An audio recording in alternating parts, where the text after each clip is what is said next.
Hello, my name is Jim Pavlik. I'm the Program and Policy Analyst at the Behavioral Health and Wellness Program at the University of Colorado Anschutz Medical Campus. This is the first webinar of 5 in a community of practice sponsored by the Washington State Department of Health. Some of you on the line today are aware of that and have already registered to join us. Others of you have no idea what I'm talking about, but don't worry. You are invited to attend today's webinar, even if you have no interest in joining the community of practice. But since we're all here, I thought I would take the opportunity to introduce the concept of a community of practice. And if you are already involved, great, welcome. And if this is the first you're hearing of it, also welcome. It will not surprise you to hear me say that change is hard. Even when what needs to be done is obvious, even when it has been empirically verified to work, even when there are ample case studies to learn from and model our own efforts off of, change, real, lasting, sustainable change, remains hard to do. What I would like to do now is offer a simple concept of why change remains hard, even when the logic of its rationale is impenetrable and obvious. And that model is built off the Kubler-Ross stages of grief model. I rush to point out that I'm not using Kubler-Ross in this context because it's the most exact model, but because it's familiar to most people and probably to everybody attending today's webinar. But just to make sure that we're all on the same page, Kubler-Ross suggested that in the aftermath of a grievable event, the death of a friend, losing a job, or even entering addictions recovery, individuals would proceed through 5 changes. In the first phase, the mind would reject the reality of the event. That is not to say that there must be a simple negation of it, but rather that the mind would fail to accept the full ramifications of that change. As the mind began to experience the initial ramifications and to imagine the future in the wake of loss, anger would become the dominant mood. And as anger flamed out, the mind would look for alternative pathways forward, ways of avoiding rather than accepting that the loss was inevitable and permanent. Once its inevitability and permanence were fully realized and accepted, but before the individual had learned new ways of acting in that new reality, the individual would enter a phase of depression. And finally, once the loss was fully integrated into the person's life and the new normal began to actualize, acceptance would settle in. Okay. Theorists who are not me have adopted Kubler-Ross to describe the organizational change process, which, according to them, resembles the grieving process in its broadest formulation. You will note that denial has been renamed to doubt, that anger has been replaced by frustration, that acceptance, all the way to the right, has been changed to integration, and that bargaining has not only been renamed to experimentation, but has also moved to the other side of depression. Also interesting to note that depression is still depression, something to keep in mind. From my own experience working in this field, I do believe changing denial into doubt is a good change. Employees being asked to make changes to the processes they engage in, the services they perform, or even the outcomes they should work toward, have every reason to be doubtful. They are experts, often with years of both work experience and education supporting whatever it was they used to do. The case for change should be looked at skeptically.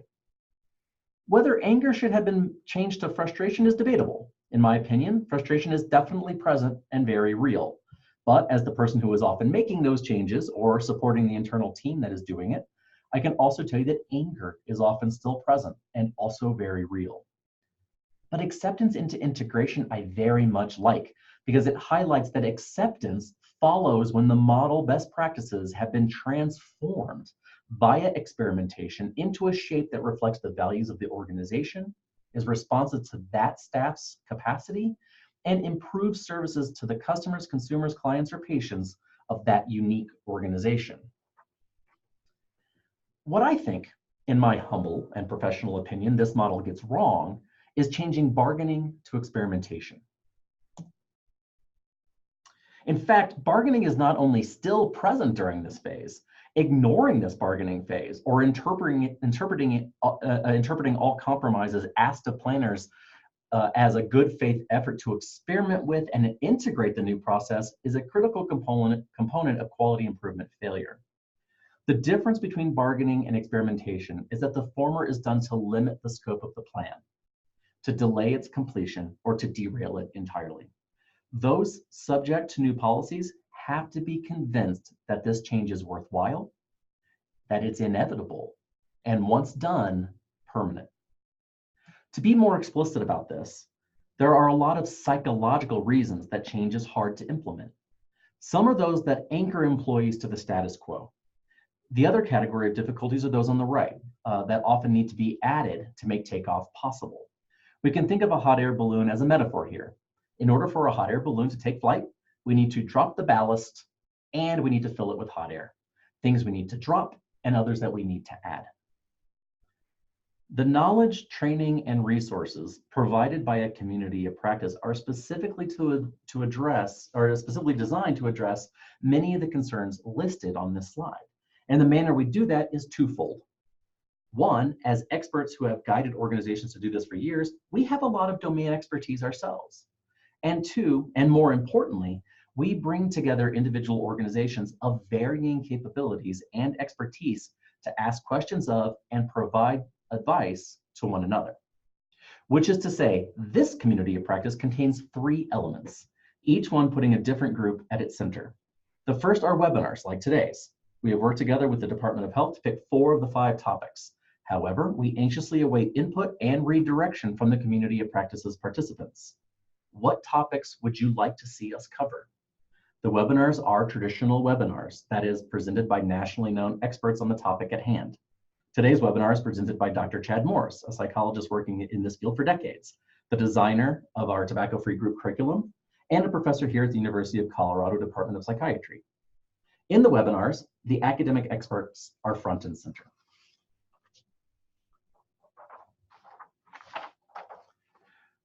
We also will have 2 or 3 technical assistance calls. These can run from 30 minutes to an hour. The idea is to get plans put on paper. During these calls, the community of practice team is front and center. Tell us what you want done and what you need to get there. And we will host 5 learning community calls. Learning community calls are an opportunity to meet other professionals from around Washington trying to improve their own organization's tobacco cessation policies, services, or supports. What do they know? What do they recommend? What have they done that's worked?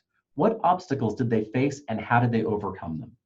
In these, the community as a whole is front and center and are the most important element of a COP. If you are already a member of this community of practice or are thinking of joining, here are the tips I recommend so you can make the most of our time together between today and our last learning community call in August.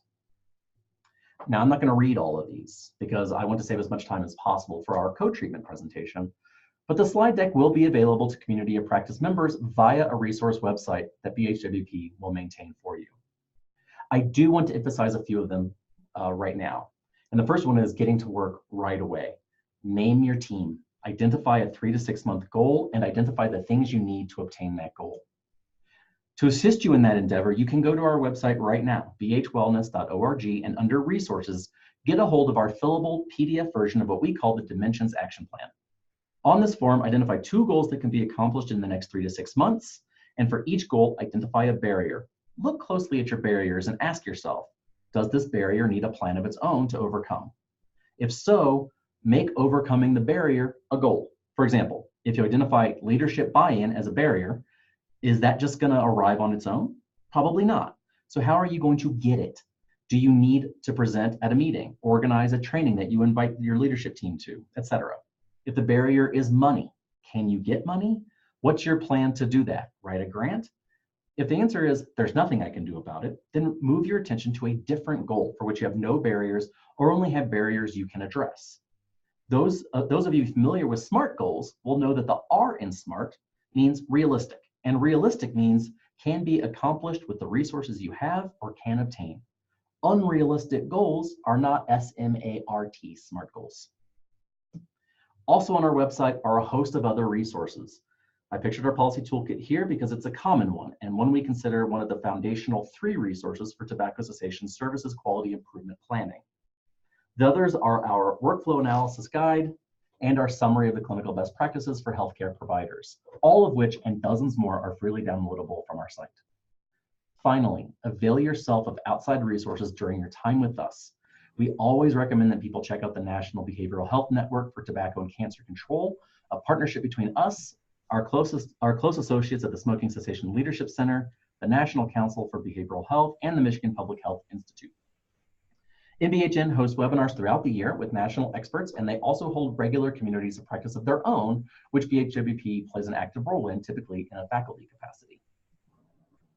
If you are at all interested in improving through training and education the level and type of tobacco cessation services you can extend to your communities, and if you are not already enrolled in this community of practice, please reach out to me directly at the email address that you see here, jim.pavlik@cuanschutz.edu.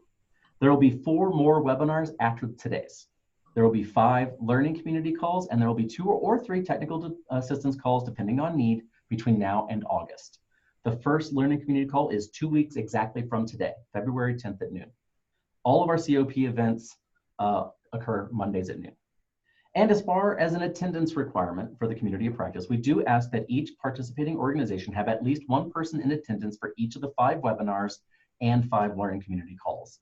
It is considered best practice for each participating organization to name a 2-person community of practice team. It is our preference that each of those 2 individuals plan to attend all 10 events and participate in the TA calls. We obviously understand that absences occur, but having 2 people share an attendance obligation is helpful in making sure that at least one of them is there. But these are the best practices and preferences. The requirement is that each organization is represented at each event. Outside of the time commitment, there's no cost to join this community of practice. Now, with all that in mind, if you are not enrolled, reach out to us to get enrolled.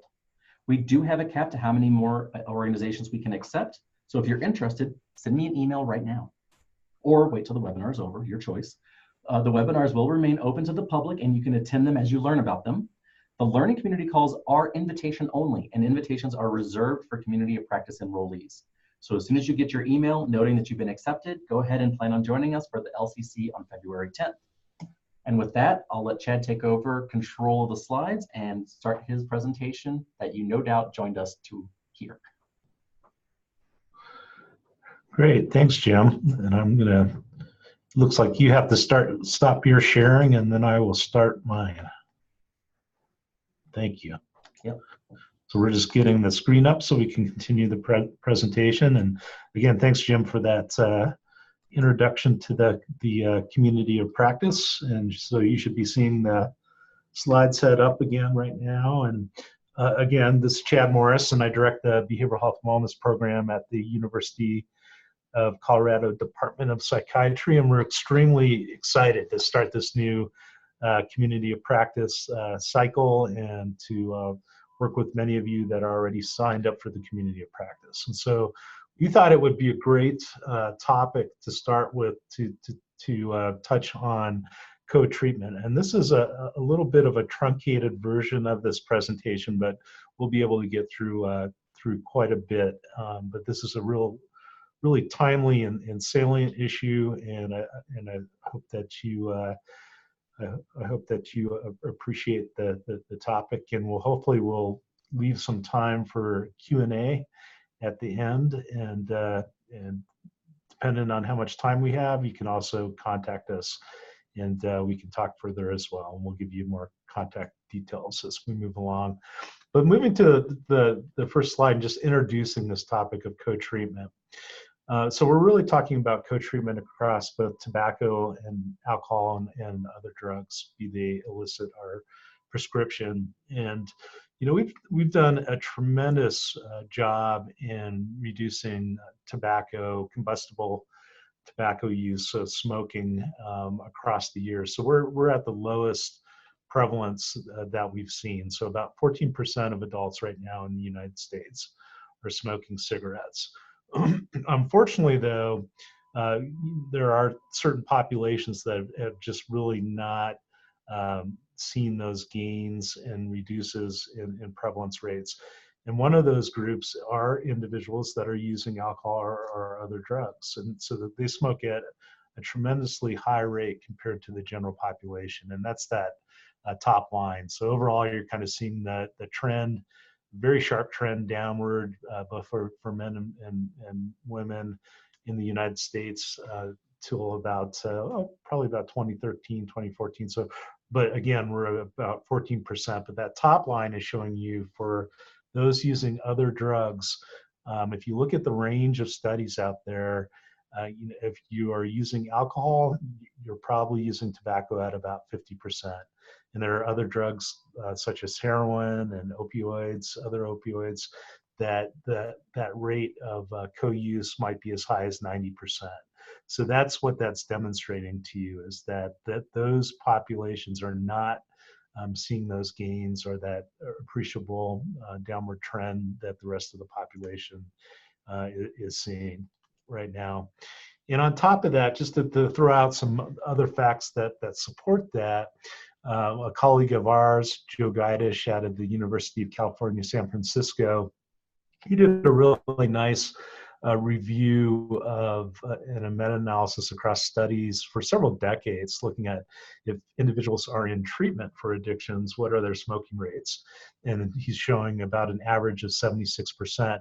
That's up till to 2009, but if you look at newer studies, you're going to see basically the same thing. So we just have not seen a real sharp reduction for individuals that are in addiction treatment regarding their smoking, and again, really focused on those combustible products. And if you add to that picture, again, we're talking about individuals typically that have a number of comorbid health disparities that they're facing. So not only are they using other drugs, they're smoking, but they might have other psychiatric conditions. They might have HIV/AIDS diagnosis, be homeless, justice involved. They might be veterans. And all of those individuals just alone, if we just took one of these factors, smoke at very high rates compared to the general population, typically 2 to 4 times the rate. But a lot of these individuals are at multiplicative risk. So if you have someone who's using alcohol, they're using marijuana, they are smoking, they have some psychiatric concerns on top of that, and they're homeless, they are going to smoke at extremely high rates. They're just, again, at that multiplicative risk. And we work, again, with the populations like the justice-involved population that very high rates, again, of maybe 3 to 4 times the general population. So we like to, bring that up to just point out what a salient and what what an important concern this is when we're looking at these populations that are at the most risk for smoking. They are the health disparity populations that we are most concerned about. Recently, in the last decade or so, there have been a lot of other concerns that have popped up, and rightly so, concerning different types of addictions. Of course, the opioid epidemic is the one that's most front and center, where the rate of death has risen dramatically over the last 10 years, so that we're at reaching about 70,000 individuals that have died due to drug-induced reasons, due to opioids and be they illicit or prescription. And so that's, has jumped up dramatically, as many of you have heard, starting with the overprescription of the opioids in the 90s, leading to both prescription and then illicit use with things like fentanyl now. But what you're looking at on this slide really kind of brings home the fact that we really need to make sure that we're not losing focus on tobacco as well. It's not the flavor of the month. We, again, have made all those gains, but we're still losing 480,000 people a year in the United States due to tobacco use. And if you look at that rate compared to all these other reasons that people are dying in the United States, and you combine all of those, including the opioid epidemic, which you see listed under the drug-induced deaths, we're just not even getting close to the amount of individuals that we're losing every year due to smoking.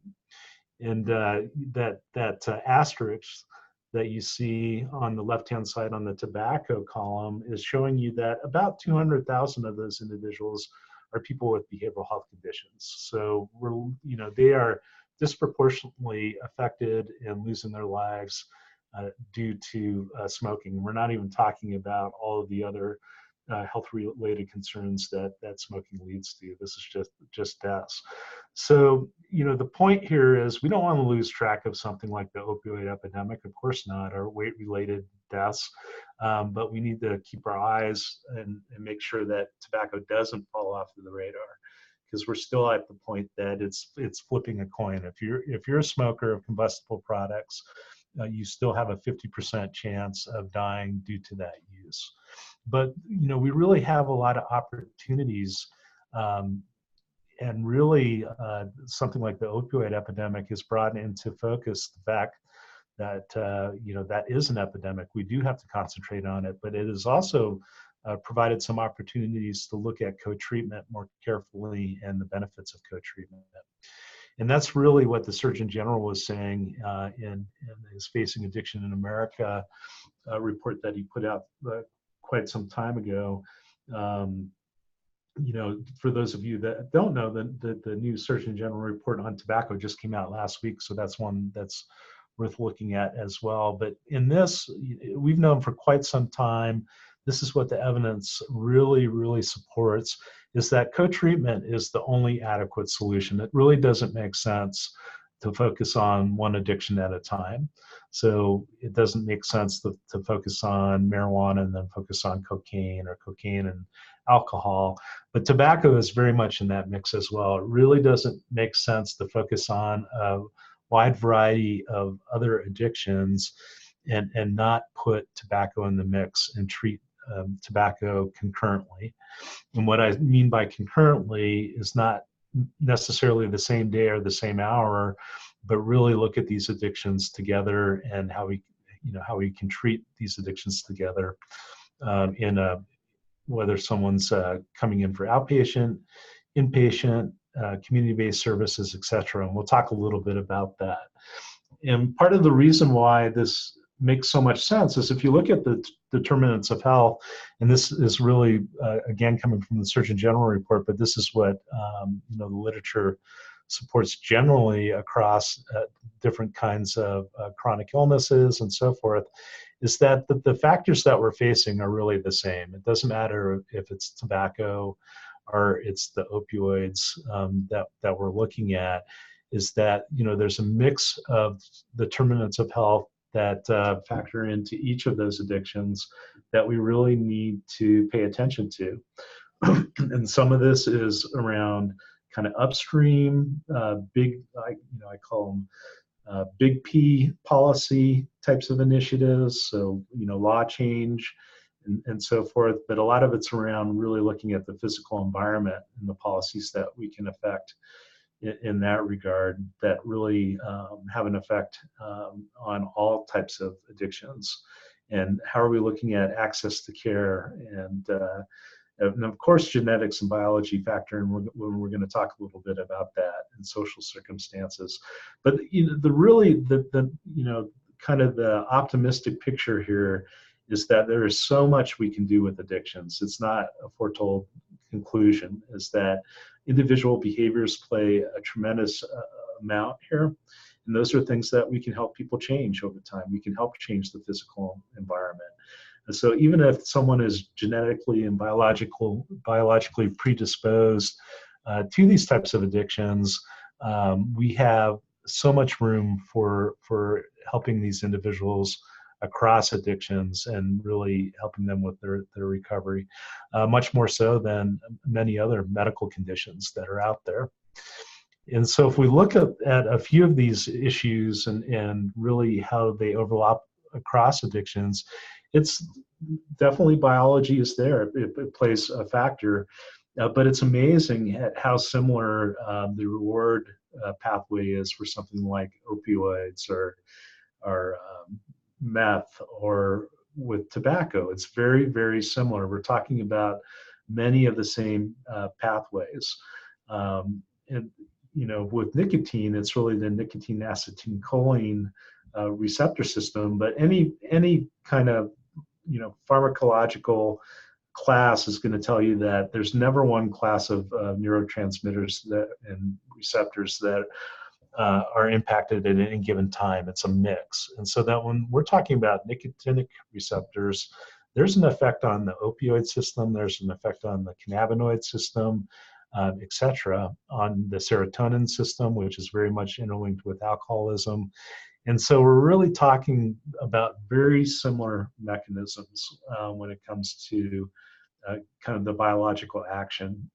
I'm going to give a really concrete example of that when we talk about opioids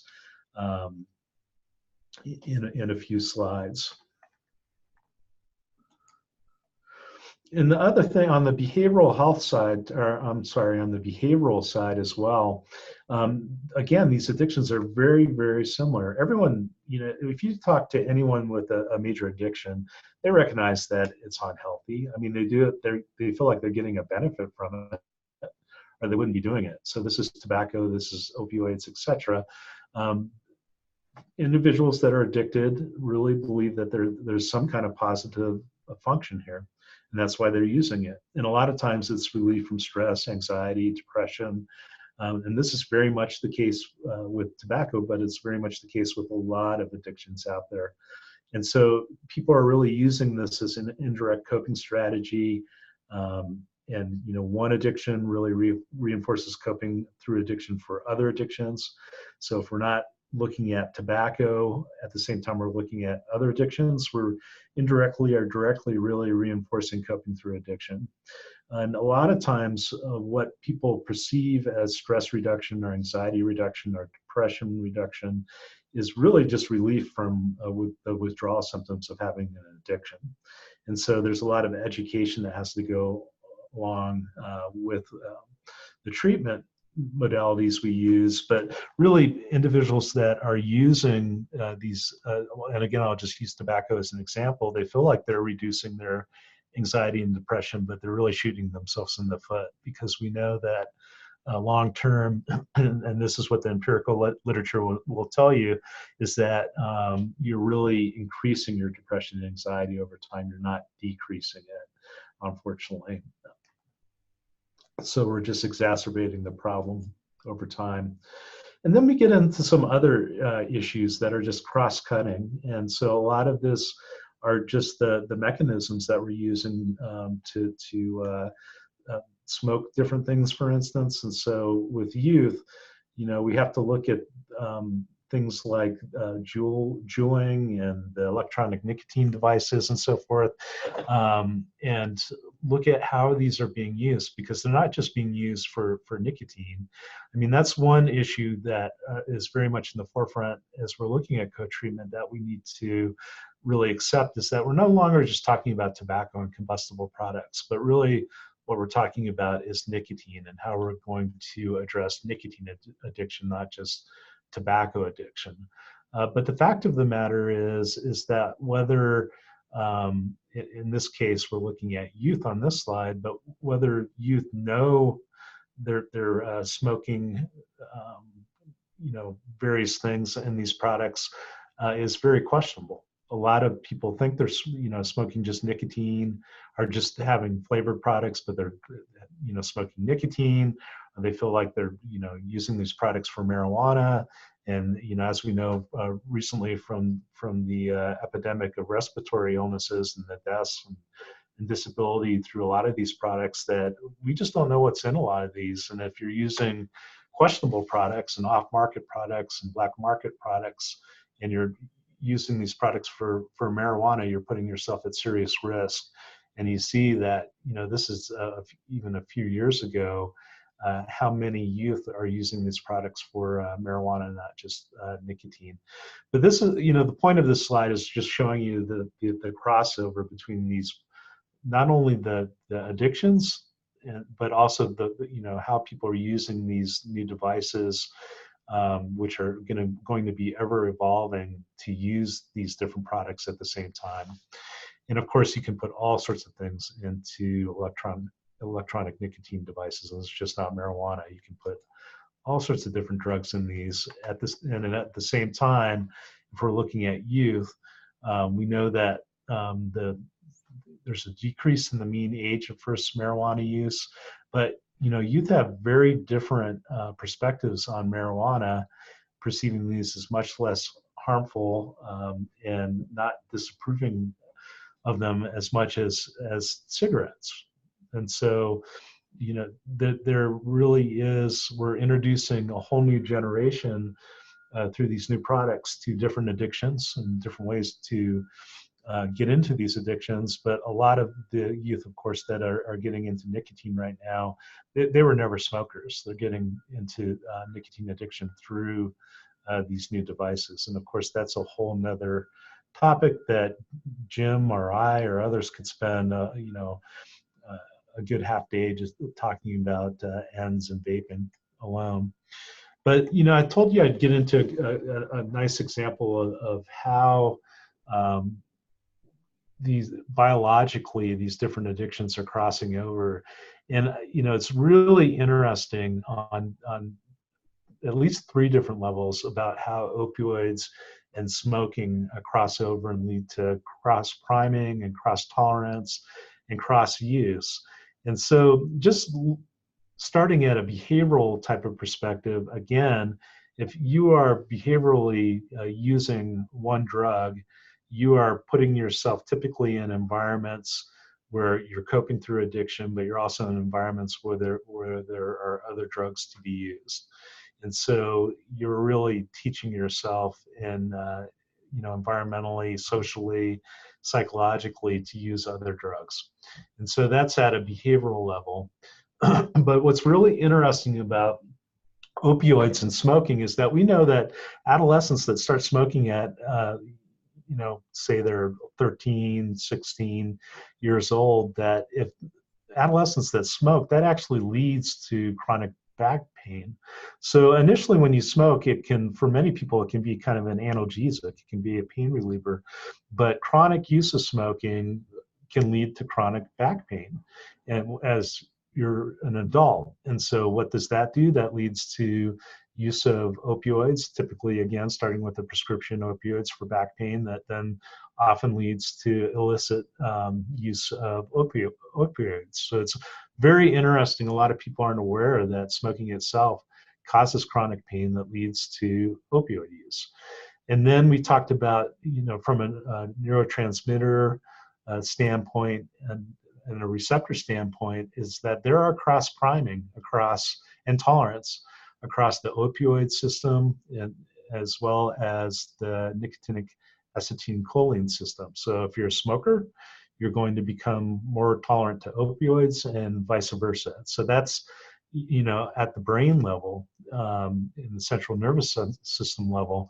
But interestingly enough, there's also an effect in the liver systems, so your hepatic system as well. And it's very different in that we're not talking about the neurotransmitters, but if you are a smoker, what really happens is that you have these chemicals in smoking products, combustible smoking products, that are called polycyclic aromatic hydrocarbons, so a long word. But basically, these are things that your body wants to push out. It creates enzymes called the cytochrome P450 system that's trying to push out what it considers poisons out of your system through your liver.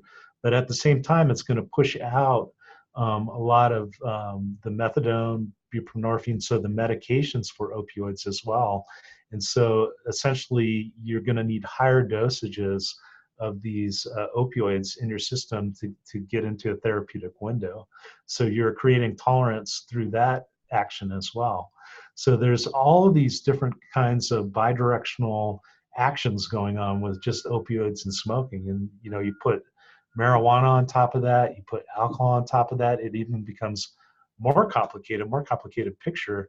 But it's just showing you that if you really say your goal is to treat opioids, and you're in that role, one of the best things you can do is co-treatment around smoking, even though it's not, it can be difficult to do that, because if you don't, the treatment outcomes are you're gonna have increased opioid withdrawal, increased cravings, you're gonna have lower detox completion and methadone taper if you're not doing that. So there's some very fundamental substantial outcomes if you're not co-treating and you're trying to, your main mission is opioids. really getting tobacco in the mix is incredibly important. And so this is a way of saying across all these slides that an addiction is an addiction is an addiction. There's just so much crossover between these different types of substances that people are using and abusing. And it's again, from a biopsychosocial model, they're very, very similar. And we can be most productive and have the best recovery outcomes if we're looking at all these things together as far as the treatment planning we're doing or the service plans that we're doing. So the service plans in the public health sector or the treatment planning in the healthcare sector.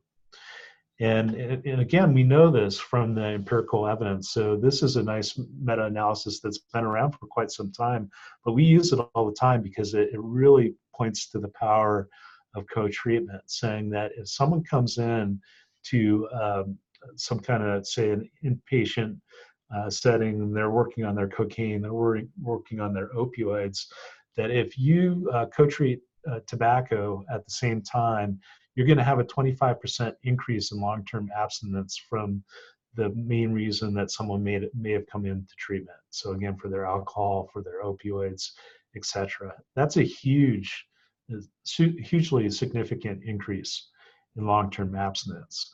And there's probably a lot of reasons for that. But again, I think a lot of it is around that biological action, but also individuals learning to not cope through addiction.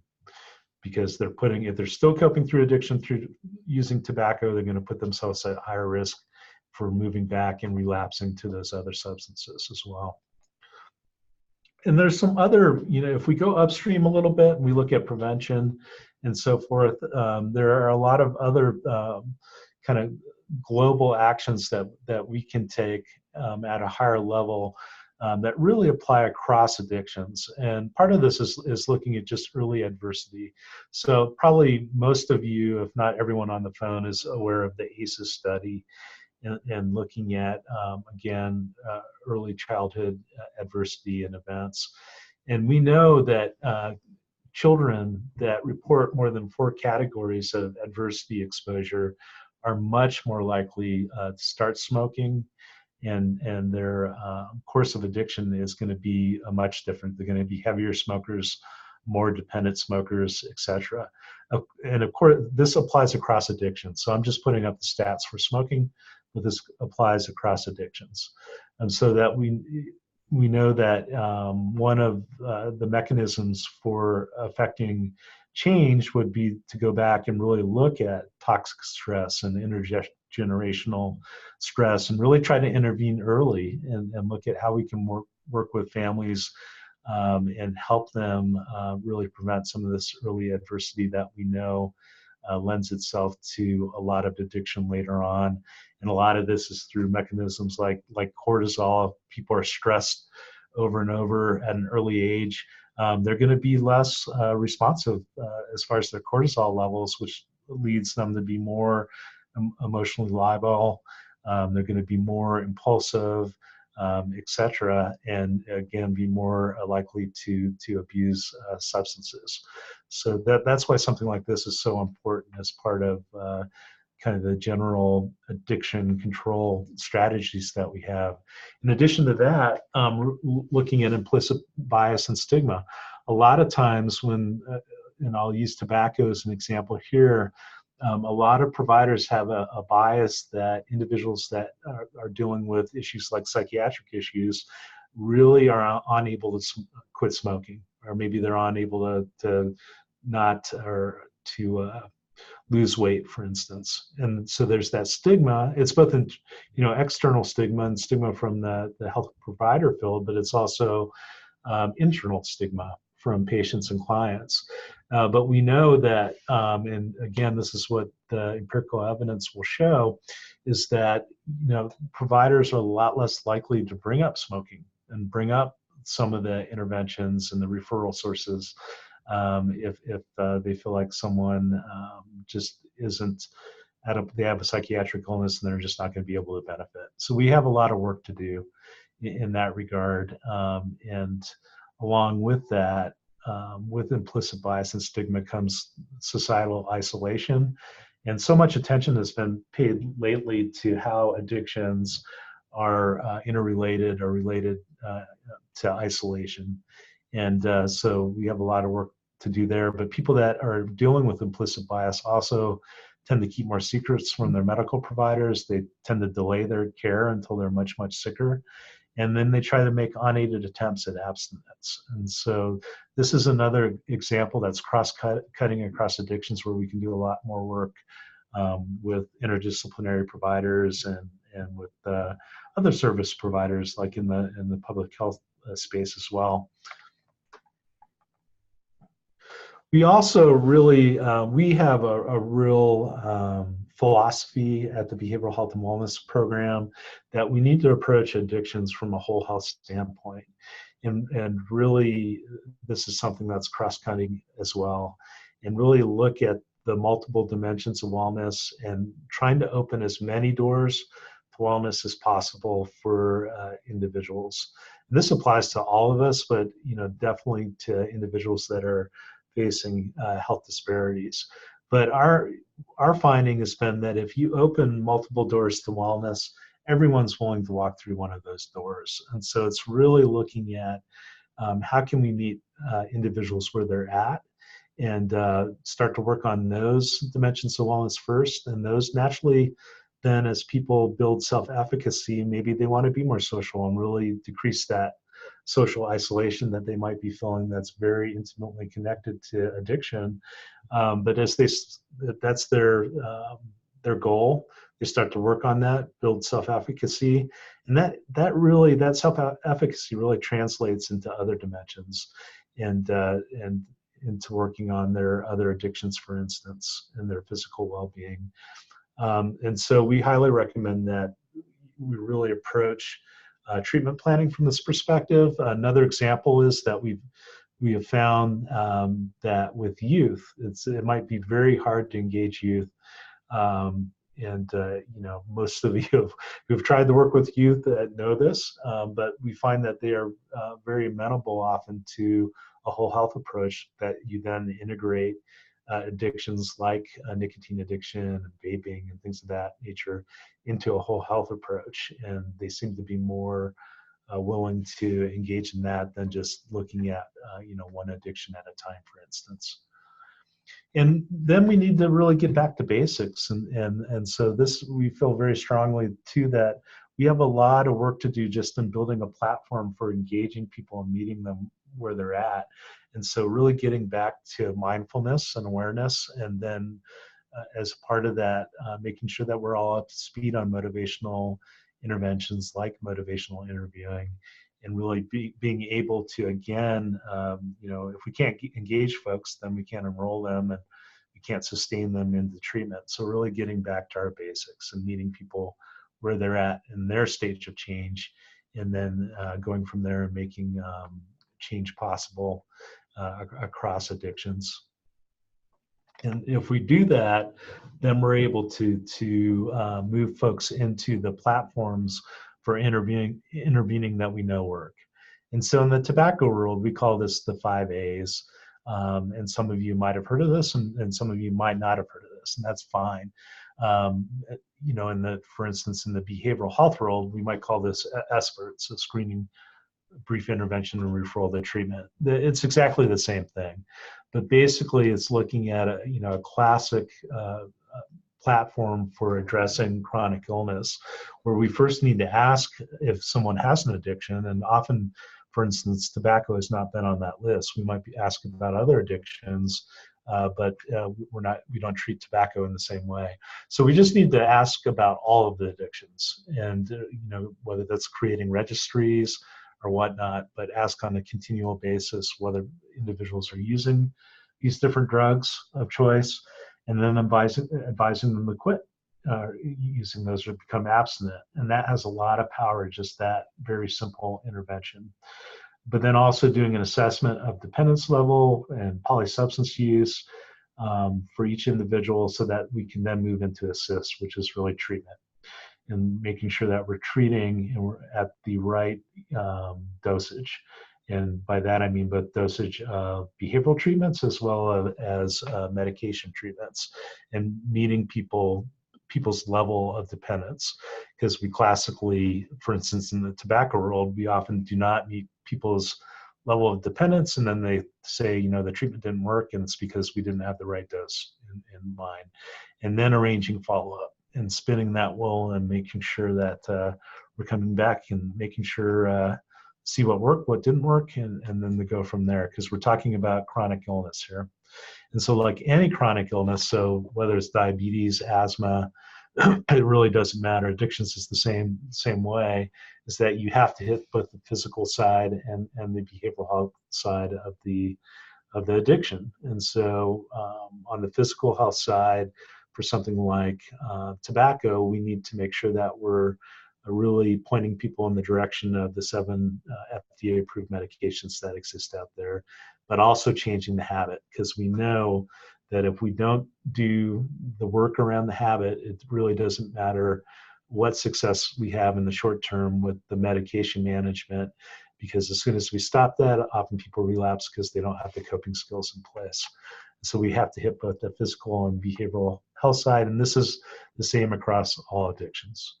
And so from a behavioral health side, focusing on that, if you look, if you look across the studies, again, it's going to be, it doesn't matter if it's tobacco, it doesn't matter if it's opioids, it doesn't matter if it's marijuana.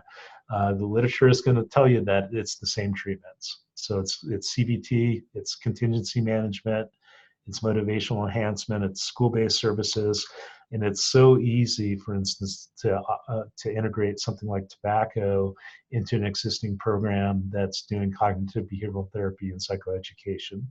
It's not a heavy lift, and so we just haven't been trained to do that, honestly. But it's very manageable to do so. And then really looking at on the biological side, making sure that we're looking at all these different addictions as something that we can apply medication-assisted treatment to. And so historically, we haven't looked at tobacco, for instance, in that regard. We've really looked at it. We've talked a lot about the nicotine replacement therapies and bupropion and which is Zyban, or with varenicline, which is Chantix. But we haven't called it medication-assisted treatment, which is kind of silly, honestly, because it is medication-assisted treatment. It's exactly what we do for alcohol and opioids. And so, again, it's very easy to build a treatment plan around medication-assisted treatment, or MAT, where we're making sure that we're co-treating. I mean, the only place where this really doesn't exist yet is marijuana, and there's some medications in the pipeline looking at that, like some sleep meds, for instance. But that's the one that kind of stands out. Everything else is really, we should be looking at MAT across the board and calling it that, and making sure that we're using other supports that we know work across addictions. And so we've known for a long time, and we've had the pleasure of doing a lot of work training peers or people with lived experiences, like having a lived experience of a mental illness or addiction, to really augment provider teams, interdisciplinary provider teams, and become a core member in that regard. And this is, works extremely well for tobacco, and it works extremely, we've known for many, many years how well it works for other addictions, but it works the same for tobacco. And so we can just do a better job of both supporting those different kinds of peer structures, but making sure that organizations are really, really prepared. They have prepared practices to support peers and joining teams and sustaining peers. And so that's, for example, what this toolkit is. It's not to train peers, it's to train organizations to be ready to take peers on in their organization. But we also, do a lot of work in supporting peers in taking that next step in their career trajectory, or maybe it's even their first job, and being ready to join those teams, and looking at things like boundary issues and professional issues and self-care. The other thing that we're really, really heavily hit on, and we do this a lot in the community of practice, is that we take this person-centered health neighborhood concept, this model, and find that this has a lot of promise. It works very effectively. And it's basically saying, just like we need to meet people where they're at in their stage of change, we need to meet people where they're at in terms of where they're showing up for services, and not expect that people are going to show up to a primary care clinic or medical, patient-centered medical home and have access to that all the time, or because a lot of folks don't have access to that, and they have not been navigated to integrated care solutions, for instance. And so we need to meet people where they're at. And so this is a realm of different hubs of care in the community. That can be reentry programming with criminal justice. This can be drug courts. This can be check cashing places, homelessness centers. We've done a lot of work with libraries, for instance, and in that as just one more example. And so really looking at those hubs of care, and we'll talk a lot more about that in the community of practice, and bringing in partners that represent that patient-centered neighborhood concept. And the last slide that I have up here too is, again, just saying we need to not only look at focusing on the individual and individual change, but we really do need to look at how we're shaping the environment to support individuals that are trying to make these, at times, extremely hard changes in their lives.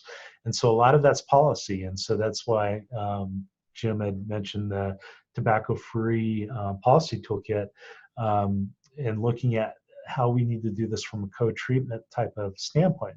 So this is my hometown. FC stands for Fort Collins, Colorado. But you see, when you go up to our hometown, you don't see like a non-smoking sign anymore. Really, what you're seeing is a non-vaping, non-smoking, non-marijuana, because of course we have the legal recreational marijuana in Fort Collins or in Colorado.